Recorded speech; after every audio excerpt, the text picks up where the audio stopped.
start my talk on write better creative briefs. And I'm going to keep switching my tabs. So if there are bits of pauses, that will be why. And I'm going to try and keep this short and sweet.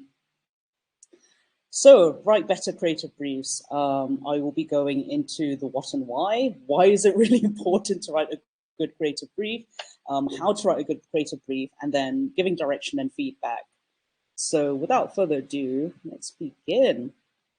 So hi everyone, my name is Jade Leamcharaskul. I write under the handle Jade Wasabi because my name is super duper long. It's actually a Thai name, but I'm of a Chinese Thai heritage, so that's basically the background. And I thought, like, yeah, I don't want the meta name, so hence why I write under Jade Wasabi. I'm a video games composer, but most recently I'm working in musical theatre, so that's where the theatre part comes in. Obviously, I work in games. I've done a bit of film stuff, audio drama. As a musician, I actually specialize in Javanese gamelan. That's mostly Indonesian traditional music. And my picture here is Japanese taiko drumming. And part of the reason why I'm literally at Goldsmiths earlier is that I'm doing a traditional Thai music workshop. So we just finished a session, hence me being a bit out of breath, trying to find a nice quiet room to be in here. I'm also the founder of Game Dev London, and I do mentorship at Limit Break, and I'm a BAFTA member. I was an indie dev at one point, but that's a different story. Cool. Quick tab and check. Yes, Japanese taiko drumming is awesome. Heck yes. And that's me performing. Cool. So the reason why I wanted to do this talk is actually the way that we talk to clients, especially clients who have no idea what audio is, what music is, how to even talk about audio is like a really weird concept to most people.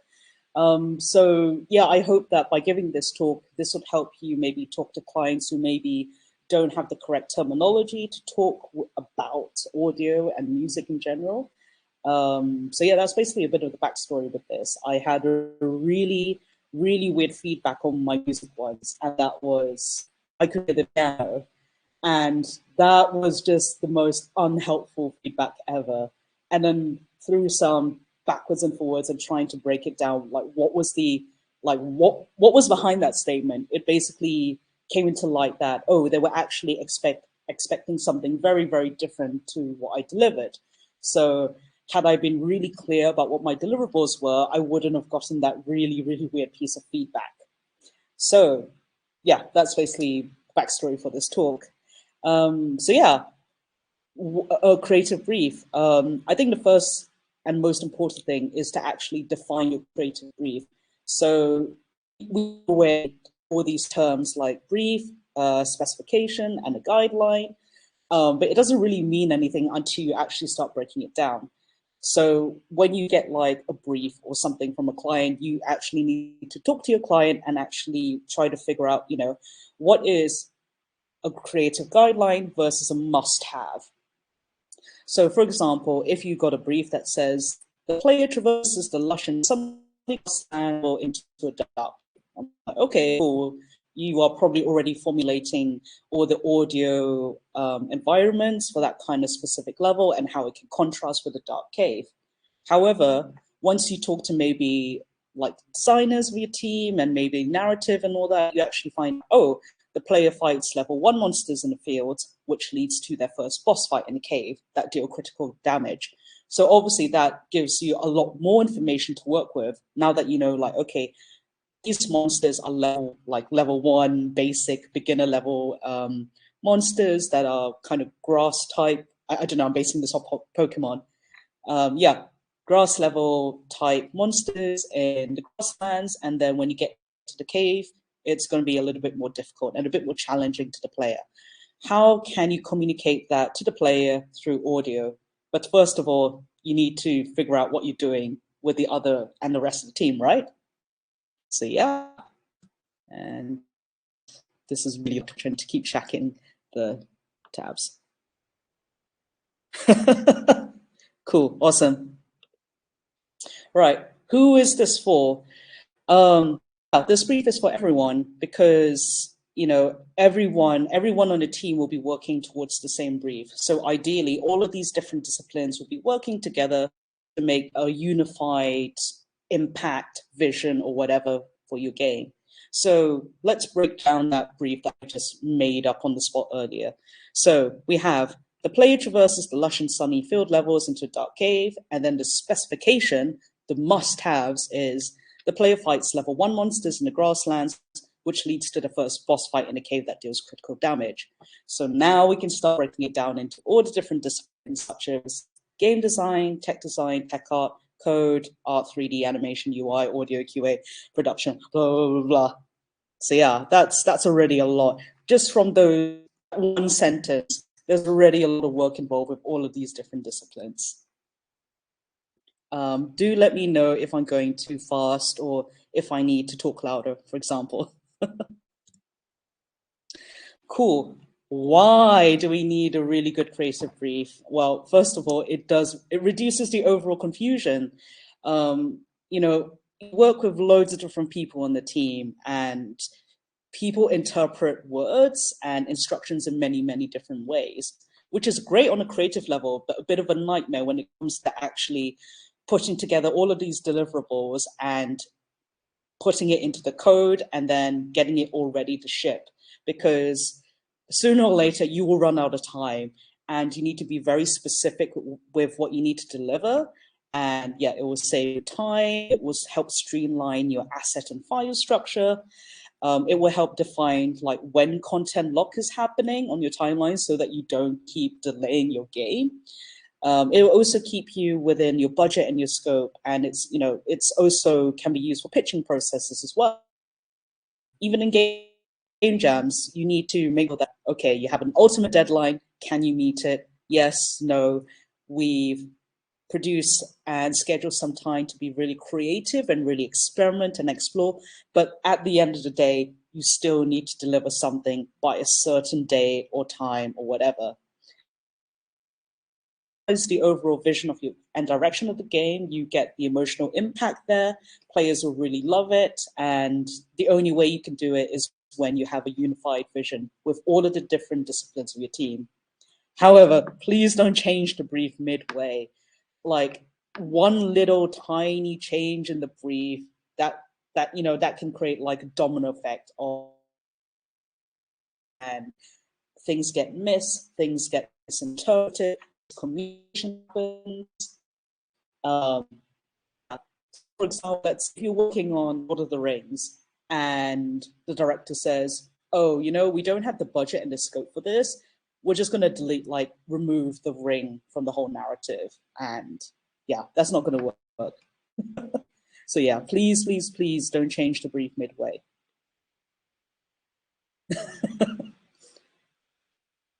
Anything? No, okay, all good. No digital fires. Cool.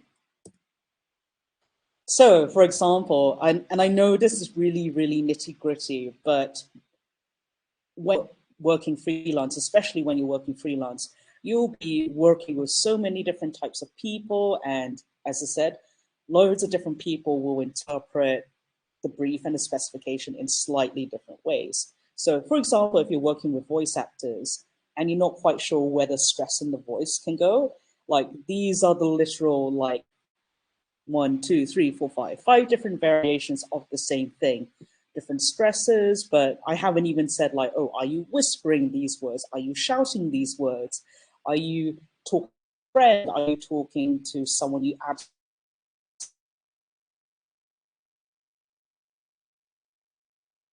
and direction to voice actor?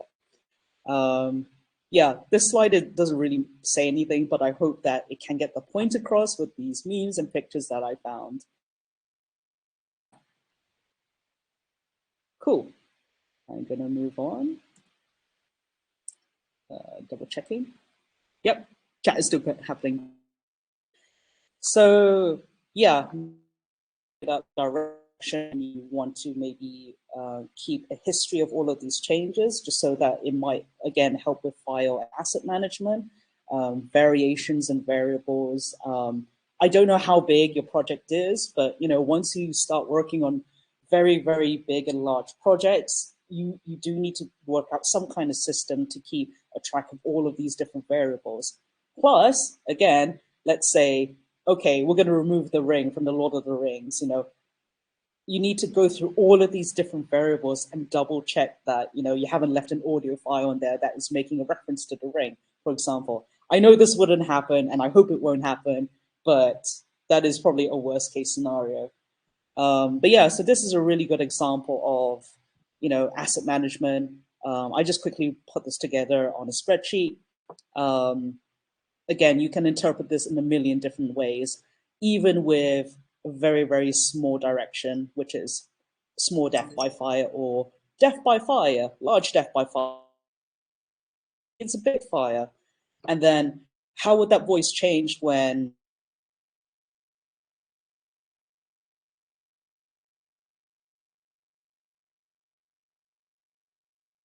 like already the voice variations changes a lot. Yeah. Cool.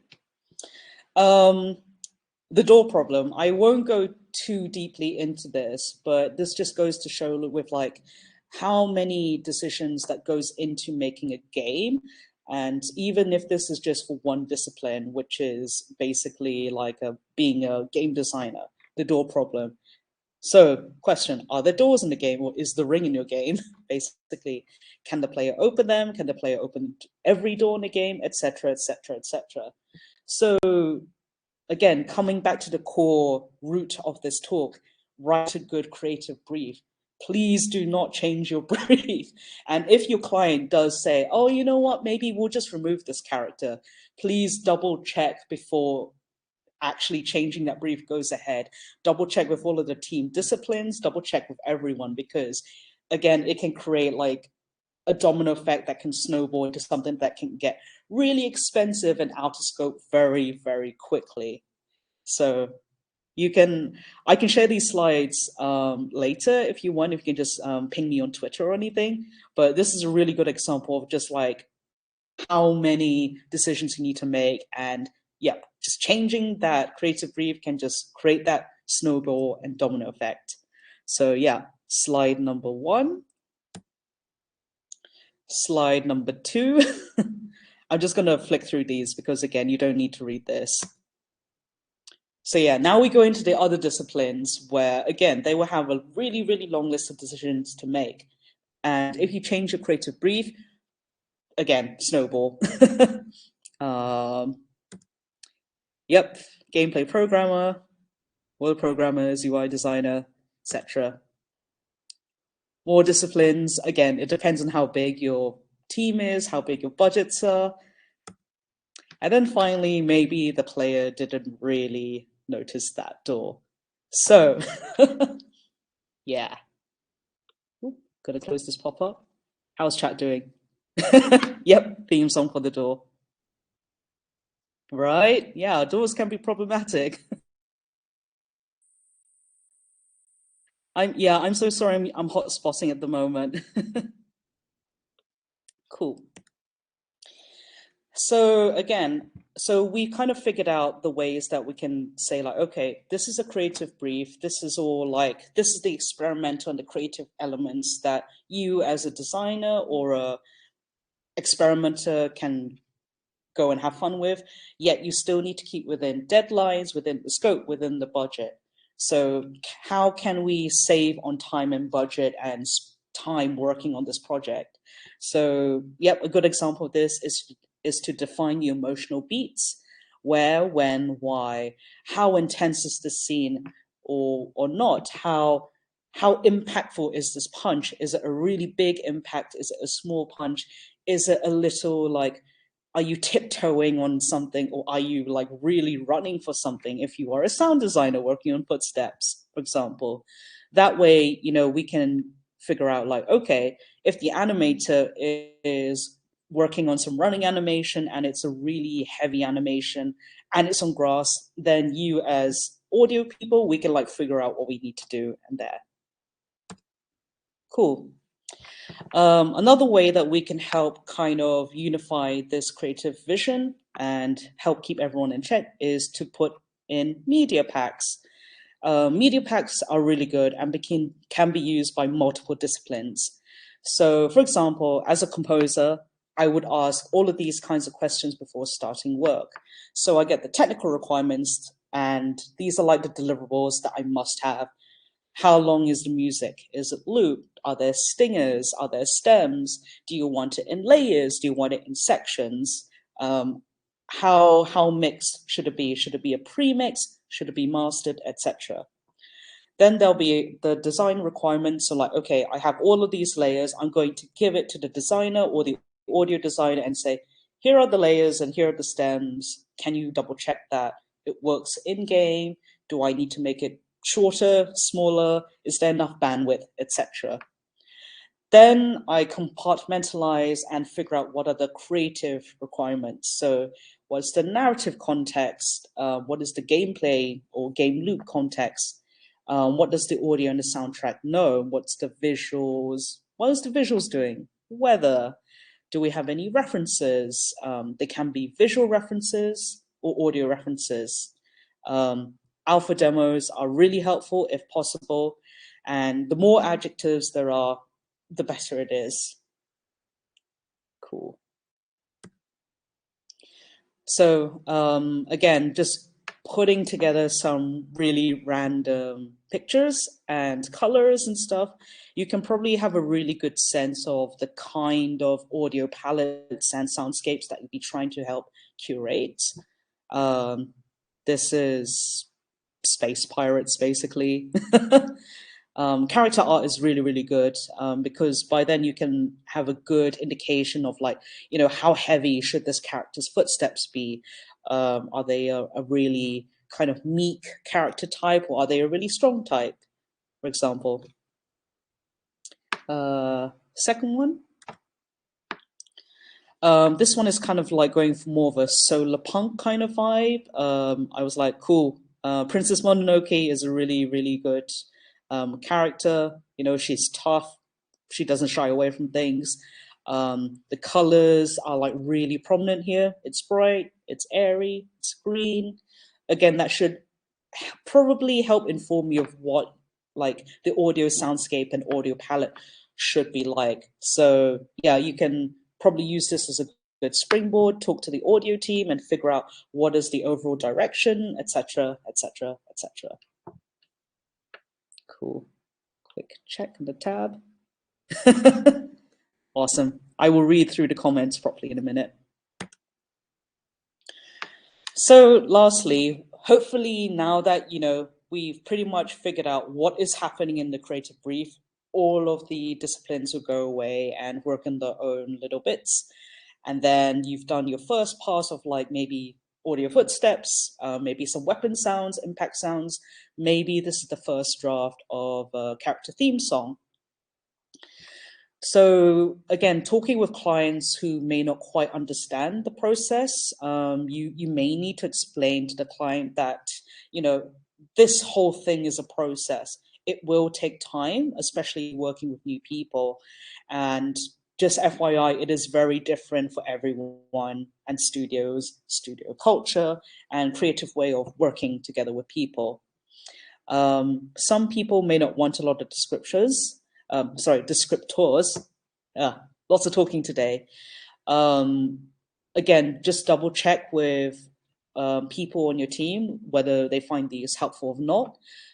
They might want to work on something completely cold without any external input or inspiration from any other things. But yeah, if they are struggling a little bit, then maybe we can start putting together a media pack, a potential Spotify playlist or whatever. And it is okay. From a producer level, make sure that there is like scope for people to experiment and play around with things as well. I know that we as creative people, we want things to be really perfect and we want to create something really new and unique. However, keep checking in with the producers, especially to make sure that, there is enough time dedicated to give you time to like really stew and simmer with all of these ideas and the creative process. We're not all robots. We are definitely not AI. We can't just produce things on the fly like that. We need time to do our research and play around with things as well. So yeah, scope for research and experimental time. Again, talking with clients, manage the deadlines, make sure that everyone is aware of when should check-ins be, when should the delivery requirement be, when should content locking be, and yeah, just manage expectations. Um, I always listen back to the whole like, oh, I can hear the piano feedback that I got, which yeah, it just didn't mean anything. Yeah. um, Reminder of the critique sandwich. Give some really good feedback and say, hey, I really like this element because it makes me feel really good, or it really works well with this gameplay design. Then maybe have the middle bit, which is like, oh, this bit can be improved because it isn't quite working with XYZ because of ABC or whatever. And then end on a high note because you are working with other people on a team, or it could be a really new person that you're working with.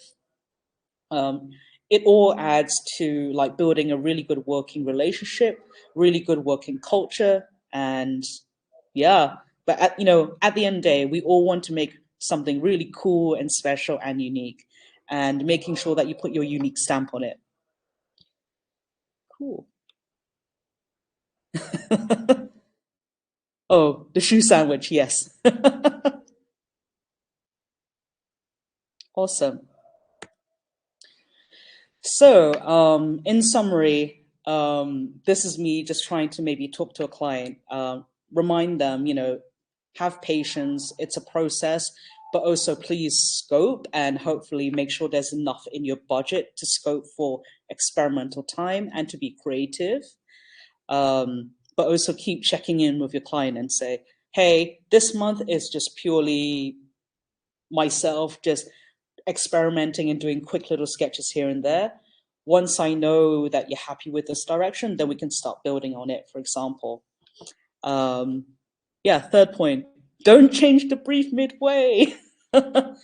um, this is the kind of thing that you may need to be a bit more diplomatic with potential clients.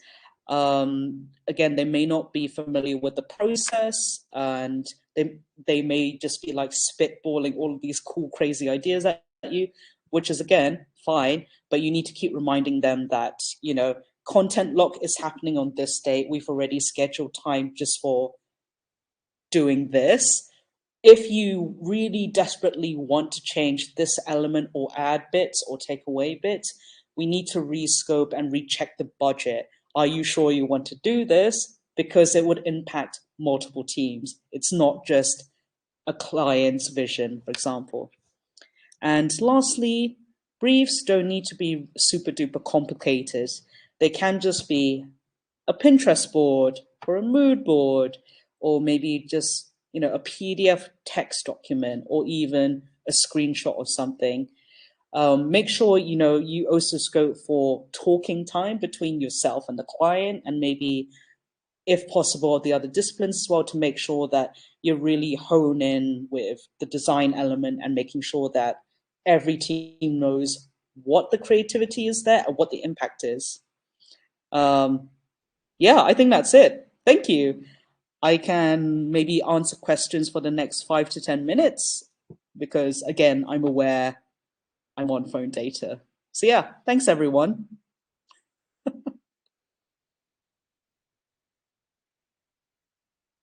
Cool. Right, I'm going to check up with the chat.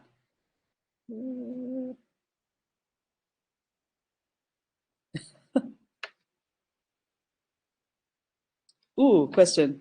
Oh, memes and gifs. I love it. So, question from ah, question from Lewis. Is it worthwhile? Sorry, the chat keeps refreshing. Oh, giving out team audio references. I feel like it could happen in game dev more by no release. Team. Yeah, no, I think it's really important that we can share like all of these references internally with each other, and again, just keep checking in with the other disciplines. So, for example, let's say a character, an NPC character is just playing some weird instruments in the background. You kind of would like the composer to know about it. Then we can go into like, okay, what is the culture of this village, city, or anything like that? We can give so much more to players trying to explore all of these little hints of story building and storytelling with just all these little hints. So yeah, no, totally. If you can share all of these visual sketches or audio sketches or anything like that with the other departments, I think that's a really, really good idea. And I actively encourage it. So yeah, do it. Yeah, mood boards are great. Um, it's probably more from like the film background as well. They have like things like color scripts and color language and color theory. And it's really weird that I didn't really see it until I got a chance to work together like really closely with the other departments on a game project. And it was just so helpful just to see colors and yeah, designs of the NPCs even. It was just great. Ooh, question. How do you deal with clients that are a bit aggressive, not polite in their feedbacks? You got to know the game. Uh, yeah, you got to know the game, got the briefing completely disagreed. Yeah, I think it's a really, really tough one when you get a really aggressive client because, some people will say, like, well, it also depends on your comfortability with that client as well, because I'm actually quite a meek personality, so I may have quite a lot of difficulty with trying to say no to a client or to say, you know, but I think as long as the client is able to listen to you and say, okay, you may disagree with this directional process, but XYZ, in my professional opinion, this would change the impact of this. Are you sure this is what you want to do? Just make sure that you create the space where the client has acknowledged why you may disagree with them, for example. And on the other hand, like, do check in with the other disciplines as well. Like, is the are the other disciplines also kind of feeling like, yeah, this isn't quite working, or is the client just being the one who's just like really adamant with changing a direction, or is it something else? Make sure you have that space to talk to everyone on the team before you drastically change anything. And lastly, there was a second part to that question. Yeah. I know. So if you got to know the game, got the briefing completely.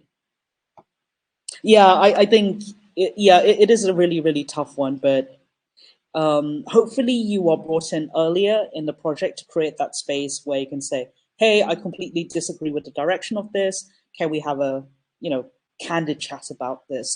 However, if you brought in really late in the project and it's just like, we can't do anything, things needs to ship in like the next month, then yeah, it's up to you whether you feel like, is it really worth it to disagree with the client at that moment in time, and maybe try to salvage the relationship between you and the client or something. I'm really sorry. I hope that kind of answers your question, Bettina. um, yeah. I think, yeah, Ashton Mills, I think, yeah, I can feel the pain with that GIF over there. That GIF reaction says a lot. It's just a huge headache, especially when, I mean, not even that, like changing systems, changing internal engine systems or production systems midway through production is a bit of a nightmare. So, please do check with everyone before you implement something as big as that. Yeah, save time and energy. Um, cool. Okay. So thanks, everyone. I know my talk is really short, but that's because, again, I'm on phone internet. Um, feel free to give me a ping on Twitter, or you can you can drop me an email on my email. Oh no. Yeah, yeah, yeah, yeah. Fight, fight your client. Make sure that they don't change the brief. Cool. Yeah, I'm going to. Yes, Spain without the S. Yes. Cool. Okay. Thank you everyone so much, and thank you Lewis and Greg as well for inviting me for this talk. I hope to do another talk with everyone here, and yeah, I hope you all have a really good day. Go outside, touch some grass, hydrate before the next talk, and yeah. Okay. See you later, all. Bye.